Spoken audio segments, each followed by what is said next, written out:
Hello guys, welcome back to my channel professor Barkha Verma. आज हम लोग डिस्कस करेंगे इम्पॉर्टेंट टॉपिक्स BRL 07 के। तो first topic is care and maintenance need to be taken care of assets, यानी कि आपकी ऑर्गेनाइजेशन में, आपके स्टोर में जितनी भी असेट्स आपने प्लेस की हुई हैं तो उनकी केयर और मेंटेनेंस आपको किस तरीके से करनी है कि वो बहुत ज़्यादा अट्रैक्टिव लगे और आपकी सेल भी बहुत अच्छी हो। तो first point is flooring in retail store. आपने देखा होगा कि आजकल, पहले तो नॉर्मल सीमेंट के फ्लोर्स होते थे, ज़्यादा से ज़्यादा उस पर बहुत अच्छी सी मैट बिछा देते थे, बट अब क्या होने लगा है कि ग्रेनाइट का पत्थर या फिर वुडन का जो फ्लोर होता है उस तरीके के फ्लोर्स लोग अपने स्टोर्स में, अपने रिटेल स्टोर्स में डलवाते हैं ताकि वो बहुत ज़्यादा अट्रैक्टिव लगे, लोग वहाँ पर ख़रीदने आए। इट मीन्स जो एक लुक है, एक रॉयल लुक हो, उसका फील अच्छा हो, जो भी एक रिक्वायर्ड एनवायरनमेंट है उसको रॉयल बनाने के लिए वो ज़रूरी है। वो इससे भी आती है कि आपकी फ्लोरिंग अच्छी होती है ताकि वहाँ पे जो भी आपके कलर कॉम्बिनेशंस हैं, आप किस तरीके के कॉम्बिनेशंस रखते हैं। सपोज़ आप बैकग्राउंड में ब्लैक कलर नहीं रखेंगे अगर लोग विंडो से आपके रिटेल स्टोर को देख रहे हैं, क्योंकि वो फिर वहाँ पर कुछ नज़र नहीं आएगा। तो कलर कॉम्बिनेशंस आप जिस भी तरीके के रखते हैं, डाइवर्सिटी ऑफ डिज़ाइंस, यानी कि डिज़ाइंस भी अलग अलग तरीके के, जिस तरीके के भी आपको अट्रैक्टिव और अच्छे लगे तो उस तरीके से आप रखेंगे। तो फ्लोरिंग भी बहुत ज़्यादा इम्पैक्ट करती है कि वुडन की अगर आपने वुडन वाला फ्लोर डलवाया हुआ है तो उसकी पॉलिशिंग टाइम टू टाइम हो, क्योंकि आपने देखा होगा कि वो घिस जाता है, उसमें रैशेज़ वगैरह, स्क्रैच आ जाते हैं। तो कहीं ना कहीं आपको उसकी केयर और मेंटेनेंस उसी तरीके से करनी होती है जिस तरीके का आप फ्लोर डलवाते हैं। उसकी साफ़ सफाई का गंदा ना हो, अनटाइडीनेस ना हो, जिससे कि कंज्यूमर वहाँ पर ज़्यादा से ज़्यादा ना पसंद करे। आपने देखा होगा ना कि साफ़ जगह पर हमारा भी जाने का मन करता है, वहाँ पे प्रॉपर लाइटनिंग सिस्टम हो, प्रॉपर जो आजकल LED लाइट्स हैं। आपने देखा होगा कि हम किसी कपड़ों की दुकान पर जाते हैं तो वहाँ पर लाइटनिंग बहुत ज़्यादा अच्छी होती है, जिससे कि कलर्स और ज़्यादा ब्राइट लगते हैं और हमें कहीं ना कहीं वो पसंद भी आ जाते हैं। Third is point of sale, यानी कि जब भी, जहाँ पर भी आप बिलिंग के लिए जाते हैं वहाँ पर बहुत ज़्यादा भीड़ नहीं होनी चाहिए। अगर वहाँ पर भीड़ होगी तो कहीं ना कहीं कंज्यूमर या तो सामान छोड़कर चला जाएगा या फिर उसको बहुत ज़्यादा पैनिक फील होगा। तो आपको कम से कम 3 से 4 पॉइंट ऑफ सेल बनाने चाहिए अगर आपके यहाँ पर सेल ज़्यादा है, ताकि जितनी भी मशीन्स हैं वो प्रॉपर तरीके से काम कर सकें, बहुत ज़्यादा लाइन्स ना हो और डिससेटिस्फैक्शन ना आए कंज्यूमर के अंदर। Fourth point is various types of storage fixtures, यानी कि आपका जो स्टोर है वहाँ पर प्रॉपर ड्रॉर्स होने चाहिए, चाहे वो वुडन के हो या फिर लोहे के हो, किसी भी तरीके से वहाँ पर प्रॉपर लॉकर्स होने चाहिए, वुडन फिक्सचर्स, यानी कि वहाँ पर प्रॉपर वुड का काम होना चाहिए और उसमें दीमक ना लग जाए। तो उनकी भी प्रॉपर आपको मेंटेनेंस करनी है कि अगर आप आयरन की, लोहे की अलमारियां हैं तो उन पे आप पेंट करवा दें ताकि उनको जंग ना लगे। अगर वुड का है तो उनमें दीमक ना लगने वाली, टर्माइट वाली दवाइयाँ लगा दें। तो आपको प्रॉपर उनकी केयर और मेंटेनेंस करनी है। और अगर आपके स्टोर में कुछ ख़राब होने वाला है, यानी खाने पीने से रिलेटेड कोई सामान है, तो आपके पास उसको स्टोर करने के लिए प्रॉपर चिलर यूनिट्स होनी चाहिए जहाँ पर कि वो सामान फ्रेश रहे और ख़राब ना हो। नेक्स्ट पॉइंट इज़ आपके स्टोर में प्रॉपर वॉशरूम फिक्सचर्स होनी चाहिए, यानी कि अगर किसी को इमरजेंसी में जाना पड़े तो आपके पास वो फैसिलिटी होनी चाहिए। Next point is EAS। आपने देखा होगा कभी आप लोग मॉल्स वगैरह विज़िट करते हैं, कोई छोटे से छोटे मॉल में भी अगर आप जाएंगे तो टैग्स कि हर प्रोडक्ट के साथ कोई ना कोई एक टैग लगा होता है। वो टैग ही होता है इलेक्ट्रॉनिक आर्टिकल सर्विलेंस, यानी कि अगर आप उस टैग लगे हुए प्रोडक्ट को विदाउट आप उनकी परमिशन बाहर लेकर जाएंगे तो कहीं वो अलर्ट, वो ना बीप करने लगेगा। तो आपने देखा होगा कि जब भी वो जो स्टोर, जहाँ पे भी आप कैशियर के पास पैसे देने जाते हैं, तो जब आप उस प्रोडक्ट को ले लेते हैं तो वो उससे वहाँ अपना टैग निकाल लेते हैं, ताकि आप जब भी उस प्रोडक्ट को बाहर लेकर जाएं तो आपके ऊपर ये ना हो कि हाँ आपने गलत तरीके से वो प्रोडक्ट लिया है। क्योंकि हर प्रोडक्ट के पास जो टैग होता है उससे उसका प्राइस, उसकी आइडेंटिटी उस प्रोडक्ट की, वो सब कुछ रिलेटेड होती है। तो इससे जो EAS है उससे सबसे ज़्यादा जो आपके स्टोर होते हैं उनको बहुत ज़्यादा फ़ायदा होता है। क्यों? क्योंकि ये शॉपलिफ्टिंग से बचाते हैं रिटेलर्स को, यानी कि जब आप कैशियर से वो रिमूव करा लेते हैं तो ये पता चल जाता है कि इसका बारकोड क्या है, डिटेक्शन सिस्टम है, या आप कह सकते हैं कि इट साउंड्स एन अलार्म, यानी कि अलार्म की तरह होता है कि वहाँ से आप अगर उसका सामान लेकर जाते हैं तो वो ऑटोमेटिकली बजने लग जाता है। तो इससे आपकी चोरियाँ रुक जाती हैं, कहीं ना कहीं प्रोडक्ट की आइडेंटिटी बची रहती है।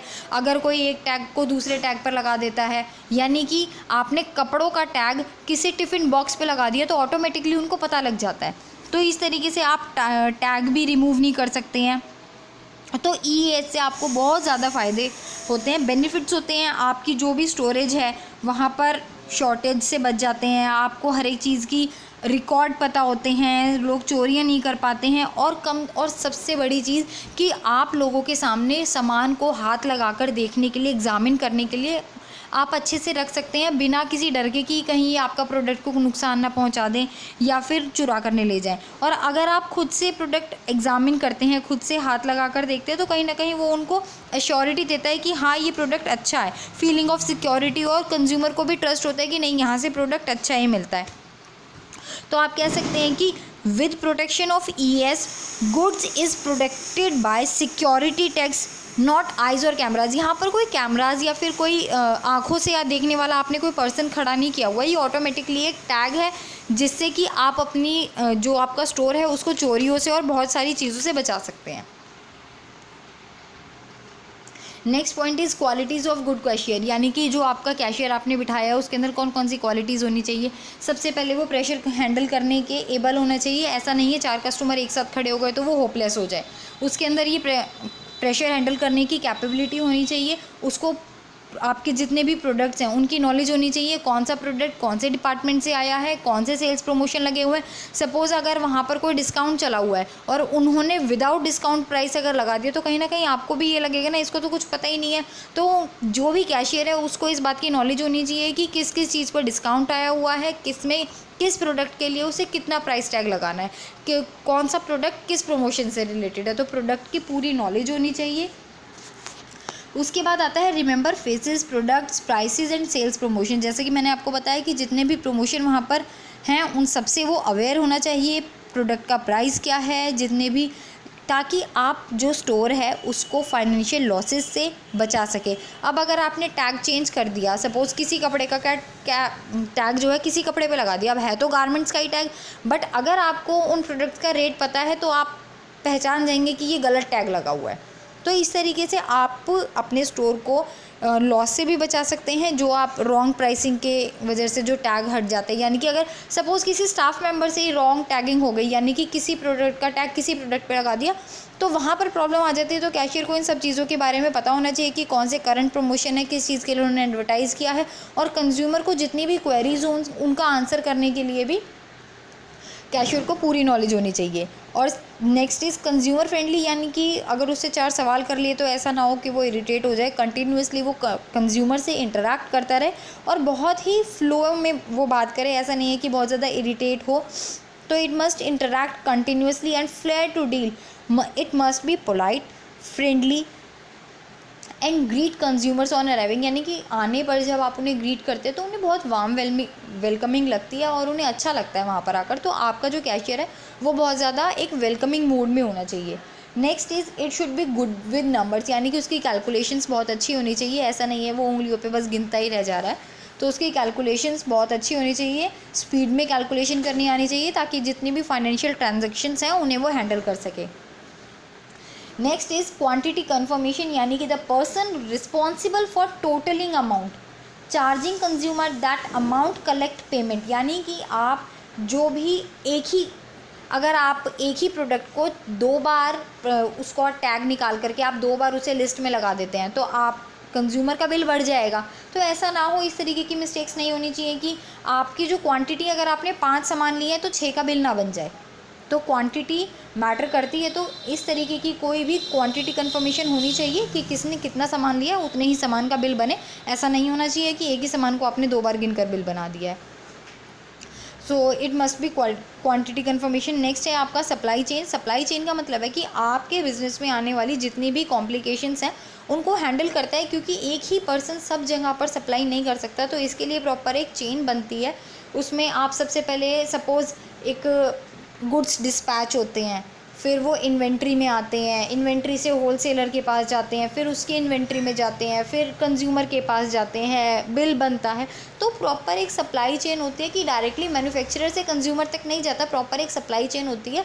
होलसेलर से रिटेलर के पास जाता है, रिटेलर से कंज्यूमर के पास जाता है, तो ये प्रॉपर एक चेन होती है। तो इससे क्या होता है कि जितने भी कॉम्प्लिकेशंस हैं वो कहीं ना कहीं सप्लाई चेन से हैंडल करने के लिए ईजी हो जाते हैं। और आप जितनी भी मार्केट के अपॉर्चुनिटीज़ हैं, क्योंकि मैन्युफैक्चरर सारे काम नहीं कर सकता, मार्केट की सबसे ज़्यादा नॉलेज किसे होती है, या तो रिटेलर को या फिर होलसेलर को, क्योंकि कंज्यूमर से अल्टीमेटली वही डील करते हैं।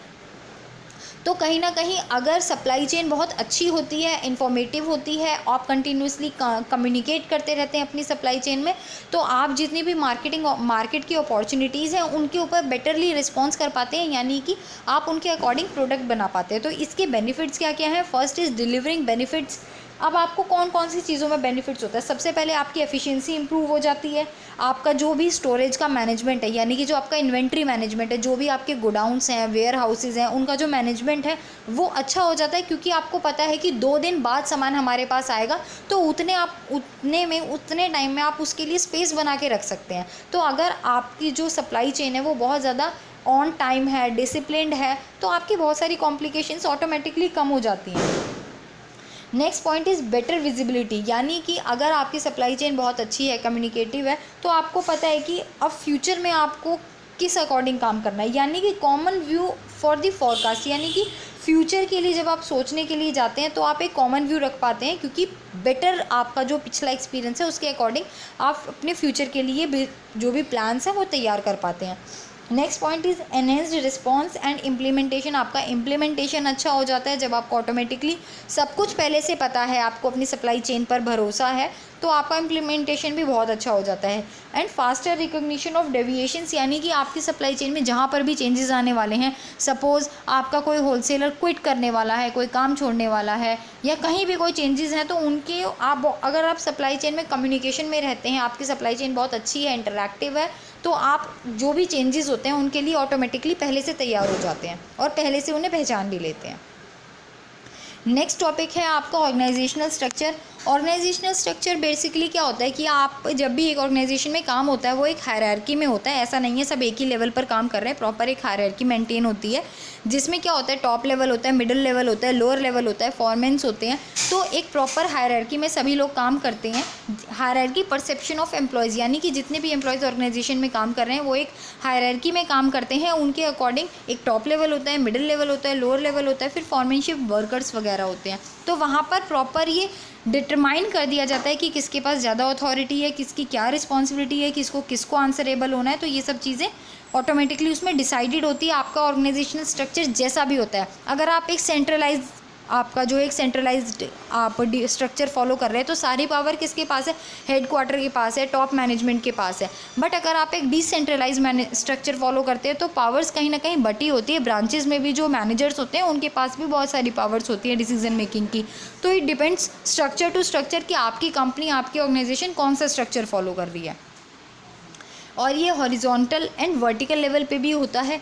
हॉरिजॉन्टल होता है सेम लेवल पर आप वर्किंग करते हैं, और वर्टिकल होता है आप टॉप टू बॉटम आते हैं या फिर बॉटम टू टॉप जाते हैं। तो इस तरीके से ऑर्गेनाइजेशनल स्ट्रक्चर्स होते हैं जिनके अकॉर्डिंग ऑर्गेनाइजेशंस में काम होता है। नेक्स्ट आता है आपका SOMS, that is store operation management system. ये एक ऐसा टूल है जिससे कि जो रिटेलर्स हैं उनको अपने कंज्यूमर की जो परचेज़ हिस्ट्री है, यानी कि अब तक वो किस तरीके का प्रोडक्ट लेता रहा है, किस प्राइस पे लिया है, उसने रिसीट ली है या नहीं ली है, जितनी भी पर्सनलाइज्ड मार्केटिंग है, यानी कि आपने उनको कौन सी सर्विसेज प्रोवाइड की हैं, आफ्टर सेल सर्विस प्रोवाइड की है या फिर होम डिलीवरी प्रोवाइड की है, तो किस तरीके से क्या एक कंज्यूमर का रिकॉर्ड रहा है परचेजिंग को लेकर के आपके प्रोडक्ट को, तो वो सब स्टोर ऑपरेशन मैनेजमेंट में डिसाइड होता है कि वहाँ पर प्रॉपर आपके पास एक इन्फॉर्मेशन होती है। तो इसका मेन एम क्या होता है कि आप ये जान पाए कि आपके स्टोर में सबसे ज़्यादा कौन सा प्रोडक्ट, कौन से डिपार्टमेंट का कौन सा प्रोडक्ट सबसे ज़्यादा बिक रहा है, जिससे कि आप उसकी क्वांटिटी और उसकी इम्प्रूवाइजेशन के बारे में प्रॉपर काम कर पाएँ। नेक्स्ट है आपका making decision what to buy, आपको क्या ख़रीदना है आगे, किस तरीके से कौन सा प्रोडक्ट खरीदना है, किस रेट पर खरीदना है, आप डिसाइड कर पाएंगे। अब आपके पास कोई प्रोडक्ट रखा हुआ है जो सेल ही नहीं हो रहा है, तो आप उसे और ख़रीद कर क्या करेंगे। तो ये प्रॉपर आपको मैनेजमेंट करना है कि वहाँ पर स्टोर ऑपरेशन मैनेजमेंट यही है कि आपको ये डिसाइड करना है कौन सा प्रोडक्ट ज़्यादा बिक रहा है, कम बिक रहा है, कौन सा कंज्यूमर उसको ज़्यादा खरीद रहा है, कहाँ से वो कंज्यूमर आ रहा है। तो ये प्रॉपर इन्फॉर्मेशन जब आपके मैनेजमेंट आपके पास होती है, तभी आप अपने स्टोर को मैनेज कर पाते हैं कि अब आपको और क्या मंगाना है, क्या क्या उनकी मेल आईडीज़ हैं, उनको ट्रैक करना, कब उनका प्रोडक्ट ख़त्म होने वाला है। आपने देखा होगा जैसे कि आपका रिचार्ज प्लान होता है, ख़त्म होने वाला होता है, तो उससे 2 दिन पहले आपके पास मैसेजेस आने शुरू हो जाते हैं। वो क्या, वो एक ट्रैक रिकॉर्ड है उनके पास कि हाँ इस टाइम पर इनका जो है रिचार्ज ख़त्म हो जाएगा और अब इनको ज़रूरत पड़ेगी, तो उससे पहले ही आपके पास रिकॉर्ड है, तो आप उनको अपडेट करते रहते हैं। तो यही होता है, ये सर्विसेज हैं। मैंने रिचार्ज का जो आपको एक एग्जांपल बताया है, ये सर्विसेज हैं। बट अगर आप स्टोर ऑपरेशन में कहेंगे तो आप विजिबली गुड्स के बारे में, यानी कि अगर आपको पता है आपने क्रीम खरीदी है तो मैक्सिमम ये 1 मंथ में ख़त्म हो जाएगी, तो आप 1 मंथ के बाद उनको फिर से कॉन्टैक्ट करना शुरू कर देंगे, उनको मेल्स करेंगे और उनको मैसेजेस भेजना स्टार्ट कर देंगे। तो इस तरीके से आप प्रॉपर मैनेजमेंट कर सकते हैं और आपको ये पता चल जाएगा कि आपको अपने स्टोर में और कितनी क्वान्टिटी मंगानी है किस प्रोडक्ट की। इन टॉपिक्स में आपको कहीं कोई प्रॉब्लम आई हो तो आप लोग कमेंट सेक्शन में मेंशन कर सकते हैं। और भी इंपॉर्टेंट टॉपिक्स की वीडियो मैं अभी अपलोड करूँगी, तो स्टे ट्यून्ड। Thank you.